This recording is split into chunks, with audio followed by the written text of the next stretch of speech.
Welcome to this last and final episode of Sir Philip Sidney.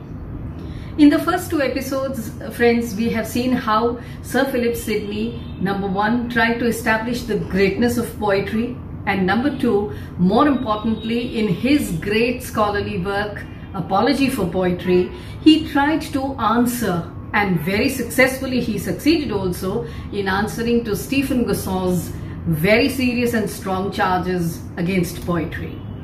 In this particular episode, we are going to look at how and why was Sidney considered to be a classicist. What was the reason why Sidney leaned towards the ancient Greeks, the Romans, critics like Plato, Aristotle, Horace, and so on and so forth. Friends, there has to be a reason why Sir Philip Sidney was trying to advocate the imitation of and following of the classics, the ancients. So let us come to the first slide on our screen.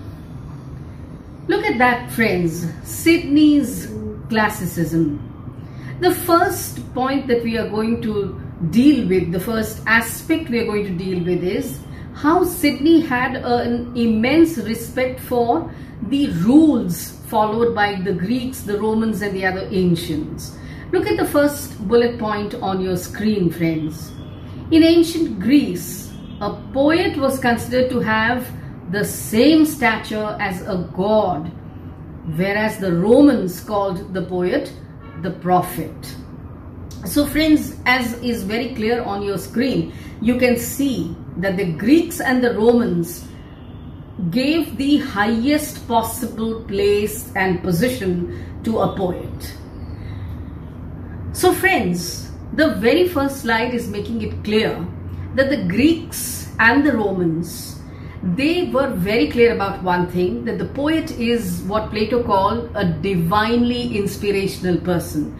He inspires people to become patriotic, to become virtuous, to have all the good qualities that life has to offer. Now, English poetry, particularly in the very beginning of the Elizabethan age, had not achieved that kind of level where the Greeks and the Romans, their poets, their literature had achieved. The Greeks, don't forget, as we have just seen in the first slide, the Greeks called the poets as God, and the Romans were calling them as prophet, the Messiah. For some poets, for ancient poets to arrive at that position, it actually needed lot of great poetry. Sir Philip Sidney was a little disturbed and a little unhappy that his own English literature, English poetry, had not reached the stage, the level, the position where you could call it godlike or you could call it a prophet. So therefore, Sir Philip Sidney was of the opinion that if the English poets also began to follow the ancient Greeks and the Romans, English poetry would also rise to that level of it being called God or a prophet. So friends, beginning from this as our basic ground, our basic argument, now let us see what Sir Philip Sidney wants to say about classicism and about the following of classicism. So friends, let's come to the next slide on the screen. Sidney therefore wanted to apply classical rules to English poetry so that it too could rise to the level of being called God or prophet. As I have just explained, friends, this is what Sir Philip Sidney wanted English poetry also to do, to rise to that level, wherein English poets wrote such great poetry that we could give it the position of God or prophet. That is why Sidney was a classicist. He leaned towards classicism. Look at the second point, the second bullet point on your screen, friends. Sidney thus greatly admired Plato, Aristotle, and Horace of the ancient times, and Dante, Boccaccio, and Petrarch of the Renaissance times. Obviously, Plato, Aristotle, they belong to the ancient Greek age. Dante, Boccaccio and Petrarch, they belonged to the Renaissance times. They were Italians, they were Spanish. So one can understand why Sir Philip Sidney wanted English poetry to follow and respect the rules of writing poetry given to us by the Greeks and the Romans. Let us take a look at the pictures of those poets who really inspired Sir Philip Sidney. There you have the three ancients, Plato, Aristotle, Horace. We are all very well aware of their prowess, of their greatness, and we know Plato and Aristotle very well. We have studied Horace also last year. So these were the three ancient Greeks and Roman poets that Sir Philip Sidney greatly admired. In the Renaissance times, Dante, Boccaccio and Petrarch, these were three poets who, according to Sir Philip Sidney, had followed the classical rules and had therefore taken their literature, their own poetry to that great level. So friends, on the face of it, Sir Philip Sidney's argument is very clear. In order to reach the greatness of poetry being synonymous with God or with being called a prophet, definitely it had to follow the classical rules. It should imitate the Greeks and the Romans. So let us take our argument a little forward. Let's come to the next slide on the screen. Sidney was greatly influenced by Aristotle's poetics. Friends, we have read Aristotle last year in the syllabus, so we are very familiar with Aristotle's poetics. But look at the second sentence in that point. Like Aristotle, he too believed, that means Sir Philip Sidney also believed, that poetry was an art of imitation whose purpose was to teach and delight. Let us not forget this very important point, friends. Sidney was more influenced by Aristotle's poetics, and like Aristotle, he also believed poetry was an art of imitation whose purpose was to teach and delight. This is extremely important. So, if poetry's purpose was to teach and delight, when can it teach and when can it delight? Only when it becomes as great as the poetry written by the classics. Let us go to the next slide, friends. Sidney's advocacy for classicism is based on Aristotle's poetics. But now this is where we come to one of the most important points in this particular episode, friends. Please pay attention. But Philip Sidney largely followed Aristotle as interpreted in Castelvetro's edition of Poetics, published in 1517. Now friends, this is important. Sir Philip Sidney did not read Poetics in the original Greek language. He in fact came across Poetics interpreted and translated by Castelvetro and published in 1570. So though Philip Sidney was a great admirer of Aristotle, his admiration was based on Castelvetro's interpretation and translation of Aristotle. Why I am putting so much of emphasis on this point, so much of focus on this point, friends? Because somewhere we will start finding Philip Sidney perhaps going a little wrong. Now the reason for him going a little wrong is very clear. He was not reading, or he had not read Aristotle in the Greek language directly. His admiration, his arguments of Aristotle was based mostly on Castelvetro's interpretation and translation, and which was published in 1570. So let's go to the next slide, friends. Castelvetro, please pay attention to the first bullet point, friends. Castelvetro had misinterpreted Aristotle at many places. Hence, Sidney too misinterprets the great master. Friends, please pay attention to this particular fact. Because Castelvetro had misinterpreted Aristotle, Sidney also misinterpreted the great Greek master. So friends, when we begin to discuss Sidney's leaning towards classicism, this is not a point which we should ever forget. In fact, it is one of the most important points, because whatever misinterpretations that Castelvetro put forward in 1570, the same misinterpretations Sidney also puts forward. Now, what are these misinterpretations? Let's go back to the slide and find out. Some of the misinterpretations are as follows. Let's take a look at these misinterpretations. Look at the first bullet point. According to Castelvetro, Aristotle advocated all the three unities: unity of action, unity of time, and unity of place. Sidney too thus advocated the same. But the next point, friends, on your screen is the most important point.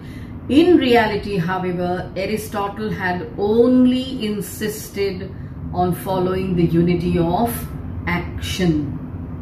So go back to the first point, the first bullet on the screen, friends. According to Castelvetro, Aristotle advocated all the three unities: unity of action, unity of time, and unity of place. And of course, Sidney also therefore suggested doing the same. But what is the reality? The second point is giving us the reality, friends. In reality, however, Aristotle had only insisted on following the unity of action. So friends, let us not forget that this is a misinterpretation which is not coming out from Philip Sidney himself. This is a misinterpretation which comes out because Castelvetro had misinterpreted Aristotle. I hope this point is very clear, friends. Let us go to the next slide then. Look at the first point on your screens, friends. Since the form of tragicomedy was not known to the Greeks, Aristotle never wrote anything about it. So Sidney too derided this form, as this form had begun to be used in the plays of the post-Renaissance period. Friends, whatever is on your screen are extremely important points. Please pay attention. Since the form of tragicomedy was not known to the Greeks, Aristotle never wrote anything about it. So Sidney too derided this form, as this form had begun to be used in the plays of the post-Renaissance period. Let us be very clear about one thing, friends. As times change, as times progress, the rules, the sensibilities, the sensitivity, the way of writing things, experimentation, everything changes. With the passage of time, particularly in the post-Renaissance period, many things in the writing of poetry, in the writing of drama, in the writing of prose also began to change. For example, in Philip Sidney's time, there was nothing like a short story form. We see the growth and development of this form only during the Victorian era. So, in other words, tragicomedy was a form which was unknown to the Greeks. They did not know what is a mixture of tragedy and comedy. Therefore, Aristotle never wrote anything about tragicomedy. Now, who is Philip Sidney following? Philip Sidney is following Aristotle because tragicomedy as a form is absent in poetics. Well, obviously, Philip Sidney thinks that this form, which began to be used in the post-Renaissance period, should be thrown out of the window. We will see in the subsequent episodes on various other critics. For instance, John Dryden did not agree with Philip Sidney at all. This was a new form and it was not a form known to the ancient Greeks and the Romans. So obviously they never experimented with this form. Hence, friends, we have to understand why Philip Sidney was not liking the form called tragicomedy. Let's go back to the next slide, friends. In literary terms, this is something very important, friends. Please pay attention on your screens. In literary terms, the Elizabethan age had still not begun to produce great works till the time Sidney was alive. Shakespeare, Marlowe, Lilly, Greene, Nash, Johnson and Kidd had not compiled their works till 1586, the year of Sidney's death. Friends, let us be also very clear that the intention of Philip Sidney was only one. He wanted English poetry to reach the level where the Greeks had taken it. And don't forget, the Greeks called the poets as gods. The Romans called the poets as prophets. So this is what Philip Sidney wanted English poetry also to arrive at, to reach that great platform, that great pedestal. And because during the Elizabethan age, literature, production, more writing had begun, and yet it had not achieved the greatness for which the Elizabethan age is so well known. Unfortunately, Philip Sidney died at a very young age. He died in 1586. Till then, all the great writers of the Elizabethan age, Shakespeare, Marlowe, Kidd, Lilly, they had still not begun to compile their greatest works. And therefore, Philip Sidney had only Spenser a little, he only had Chaucer, and he had Wyatt and Surrey a bit, but he could not unfortunately witness the greatness of the literary age that was the Elizabethan age. So therefore, Philip Sidney's classicism and his appreciation of great poetry was only confined to the ancient classics and the modern day post-Renaissance poets like Petrarch, Boccaccio and Dante. So let's go back to the slide, friends. Again, I'm repeating, in literary terms, Elizabethan age had still not begun to produce great works. Shakespeare, Marlowe, Lilly, Greene, Nash, Johnson and Kidd had not compiled their works till 1586. That's an important year on your screens, friends. The year of Sidney's death. So then what happens? Sidney, now let's see in the next slide, Sidney could not witness the flowering of the great Elizabethan age. In terms of literature, friends, I'm sure by now you know this very well, that the greatest age has been the Elizabethan age. But unfortunately, because of his very early death, Sir Philip Sidney could not witness the greatness, the flowering of this age. Come to the second point on the screen. Sidney, therefore, strongly advocated the following of the classicists, as he did not see any great literary work in English after Chaucer. So Sidney thought, now this is important, friends, Sidney thought that because English poets were not following the classicists, that is the reason why they could not rise to the great levels of Aristotle and Plato and Horace and Longinus and even in the post-Renaissance period, Petrarch and Wyatt and Surrey and Chaucer. He only had a very few handful examples to offer from English literature, from English poetry, who could be considered as great as the Greeks and the Romans. So that is why, friends, Sir Philip Sidney kept on insisting, follow the classicists, follow the ancient Greeks and the Romans. Let's go to the next slide then, friends. Look at the second point on your screen. I'll read it once again. Sidney therefore strongly advocated the following of the classicists, as he did not see any great literary work in English after Chaucer. So let's come to the next slide, friends, and then let's see his advocacy of classical meters. Why was Sidney advocating, pushing, suggesting the use of the classical meters in English poetry? Look at the first point on the screen. English poetry basically was full of rhyme and paid a lot of attention to accent.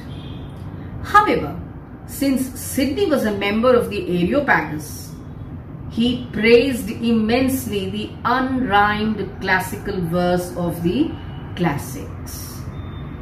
Now friends, in our very first episode, we did discuss a little about sounds, syllables, rhyme and accent. English poetry paid, as I have told you earlier, also a lot of attention to rhyme. They did not pay attention how many syllables are being used in every line of the poem. For them, the rhyme mattered. So therefore, in English poems, you could find the first line consisting of 10 syllables, the second of 6, the third of 7. That was immaterial. What was more important in English poetry was maintaining the uniformity of the rhyme scheme. However, unfortunately, because English poetry was completely dedicated to only rhyme and accent, it did not follow the exactness of the meters. The number of syllables, for instance, was missing completely. So therefore, in other words, Sidney once again started advocating the implementation, the imitation of the classical meters. So, look at the second point again, friends, on the screen. Since Sidney was a member of the Areopagus, he praised immensely the unrhymed classical verse of the classics. We'll come to the next slide. Sidney went on to say that meter and rhyme are just ornaments used to enhance the effect of poetry. By themselves, they do not render a poem as great. So meter and rhyme are just ornaments, are just decorative things being used to enhance, increase the effect of poetry. By themselves, independently, that means meter and rhyme do not render a poem as great. So friends, once again, what is Sir Philip Sidney trying to say? He is very clearly trying to say that English poetry is paying only attention to rhyme and meter.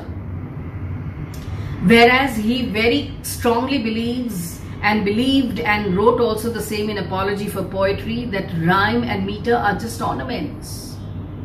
You don't have to pay attention to rhyme, you have to pay attention to the substance. You have to pay attention to the subject, to the treatment of that subject. And therefore he again and again insisted on imitating the classicists. Let's come back to the next slide. Sidney was of the opinion that ancient Greek and Roman poets took their literature to great heights and never used rhyme. I'll just try to explain this, friends. In Greek and Roman poetry, particularly of the ancient times, we will rarely find rhyming uniformity. Some poems did rhyme, but rhyme was not their basic platform on which the poetry was constructed by the Greeks and the Romans. For them, the exactness of the syllables, the greatness of the subject, and the greatness of the topic mattered much more. So this is something which Philip Sidney paid a lot of attention to. The Greek and the Roman poetry, he said, were great, absolutely wonderful. And yet, were they paying any attention to the rhyming scheme, to maintaining the uniformity of the rhyming structure? Not in the least. So this is exactly what he was trying to tell English poets. Don't entangle yourselves. Don't get lost in maintaining the uniformity of the rhythmical structure of the rhyme. Pay attention to the exact number of syllables. Pay attention, more importantly, to having the classical meters used by the Greeks and the Romans. Let's go back to the slide, friends. Look at the second point. Sidney believed that English poetry can attain the same greatness if the classics were imitated. Hence, he advocated the use of classical meters in English poetry. So friends, this is something which is why Sir Philip Sidney was a confirmed classicist. He simply and only wanted English poetry and English literature to arrive at the greatness of the ancient Greek and Roman literature. And for that, he thought that if English poets followed the rhyme structure, or rather the meter structure of the Greeks, of the Romans, of the ancients, then English poetry will also arrive at that high, great level. At that level where perhaps like the Greeks, we could also call, the Englishmen could also call their poets as gods like the Greeks, or as prophets like the Romans. Thank you very much, friends. This brings us to the end of the 3 parts of Sir Philip Sidney. I'm hoping to see you again in the next few parts dedicated to the next great critic that England produced, John Dryden. Before signing off, I would like to say a huge thank you to Goethe YouTube channel and the people who are managing it. A big thank you to my guru, Dr. Indira Nithyanandam, and of course, a very, very big thank you to 2 of my students, Nachiketa Jagtap, who has done the technical setup, and Vishwaroop Sharma for the camera setup and the editing. Thank you, friends. See you again very soon.